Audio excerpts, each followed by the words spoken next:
ಸ್ನೇಹಿತರೆ ಎಲ್ರಿಗೂ ನಮಸ್ಕಾರ. ಇವತ್ತಿನ ಈ ಒಂದು ಪ್ರೊಫೈಲ್ ಬಂದ್ಬಿಟ್ಟು ಪ್ರೇಮ ಅವ್ರದ್ದು ಸ್ನೇಹಿತರೆ. ನಾಗರಬಾವಿಲಿ ಇವತ್ತು ಡಬಲ್ ಮನೆ ಮಾರಾಟಕ್ಕಿದೆ. ಕಟ್ಟಿಸಿದ್ದು ಬಂದ್ಬಿಟ್ಟು 2022ರಲ್ಲಿ. ಮಾರಲು ಕಾರಣ ಏನಪ್ಪ ಅಂದರೆ ವಾಸ್ತು ಸರಿ ಇಲ್ಲ ಅದಕ್ಕೆ, ಹಾಗೆ ನಮ್ಮ ಯಜಮಾನರಿಗೆ ಹುಷಾರಿಲ್ಲದೆ ತೀರಿ ಹೋಗಿ ಸುಮಾರು ದಿನ ಆಯಿತು ಅಂತ ಹೇಳಿದ್ದಾರೆ. ವಾಸ್ತು ಸರಿ ಇಲ್ಲದಲೇ ಇರೋ ಕಾರಣ ಈ ಒಂದು ಅಹಿತಕರ ಘಟನೆ ನಡೆದಿದೆ ಅಂತ ಅವರು ಅನಿಸಿಕೆ ವ್ಯಕ್ತಪಡಿಸಿದ್ದಾರೆ.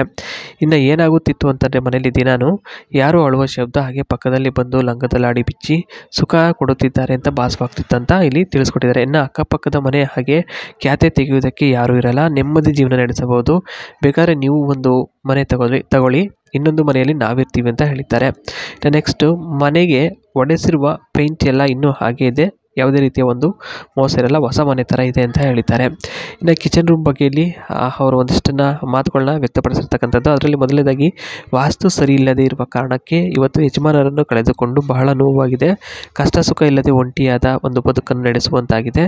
ಹಾಗಾಗಿ ಮನೆ ಪರ್ಚೇಸ್ ಮಾಡಿ ಬಂದು ಇಷ್ಟ ಇದ್ದರೆ ಕಷ್ಟ ಸುಖ ಹಂಚಿಕೊಳ್ಳೋಕ್ಕೆ ಸುಲಭ ಆಗುತ್ತೆ ಅಂತ ಇದು ಮೊದಲ ಹೇಳಿಕೆ ಆಗಿರುತ್ತೆ. ಇನ್ನು ಎರಡನೇದು ಬಂದ್ಬಿಟ್ಟು ಅಡುಗೆ ಮನೆ ಚಿಕ್ಕದಿದೆ, ಅಷ್ಟು ಬಿಟ್ಟರೆ ಮನೆ ಮಾತ್ರ ವಿಶಾಲವಾಗಿದೆ, ಹಾಗೂ ಗಾಳಿ ಬೆಳಕು ಎಲ್ಲ ಹೇಳಿ ಮಾಡಿಸಿದಂತೆ ಇದೆ, ಅದೆಲ್ಲ ಸಮಸ್ಯೆ ಆಗಲ್ಲ ಅಂತ ಹೇಳಿದ್ದಾರೆ ಸ್ನೇಹಿತರೆ.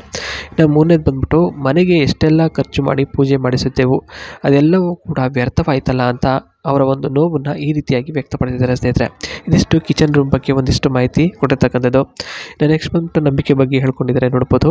ಮೊದಲನೇದಾಗಿ ಜೀವನದಲ್ಲಿ ನಂಬಿಕೆ ಅನ್ನೋದು ಹೊರಟು ಹೋಗಿದೆ, ಯಾಕೆಂದರೆ ಯಾವತ್ತೂ ಅಂದುಕೊಂಡಿರಲಿಲ್ಲ ನಡು ನೀರಲ್ಲಿ ಕೈ ಬಿಟ್ಟು ಹೋಗ್ತಾರೆ ನನ್ನ ಗಂಡ ಅಂತ ಹೇಳ್ಬಿಟ್ಟು ಇದು ಮೊದಲನೇ ಹೇಳಿಕೆ ಇರುತ್ತೆ. ಎರಡನೇದು ಬಂದ್ಬಿಟ್ಟು ಹಾಗಾಗಿ ಇನ್ನು ಮುಂದೆ ಯಾವತ್ತೂ ಕೂಡ ಏನು ಅಂದುಕೊಳ್ಳಲ್ಲ, ಇಷ್ಟ ಇದ್ದರೆ ತಗೊಳ್ಳಿ, ನಿಮ್ಮದು ಏನು ಆಸೆ ಹಾಗೂ ಕಷ್ಟ ಇದ್ದರೂ ನಾನು ಹಂಚ್ಕೊಳ್ತೀನಿ, ಹಣದ ಸಹಾಯವನ್ನು ಬಿಟ್ಟು ಇನ್ನೇನನ್ನಾದರೂ ಕೇಳಿ ಕೊಡೋಣ ಅಂತ ಹೇಳಿದ್ದಾರೆ.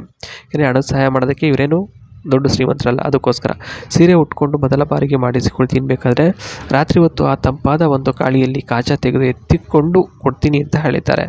ಇದಿಷ್ಟು ನಂಬಿಕೆ ಬಗ್ಗೆ ಆಗಿರುತ್ತೆ, ಹಾಗೆ ಈ ಒಂದು ಪ್ರೊಫೈಲ್ ಬಗ್ಗೆ ಮಾಹಿತಿ ಆಗಿರುತ್ತೆ. ತಮಗೆ ಏನು ಅನ್ನಿಸ್ತು ಈ ಒಂದು ಪ್ರೊಫೈಲ್ನ ನೋಡಿ ಕಮೆಂಟ್ ಮುಖಾಂತರ ತಿಳಿಸಿಕೊಡಿ. ಬಾಯ್.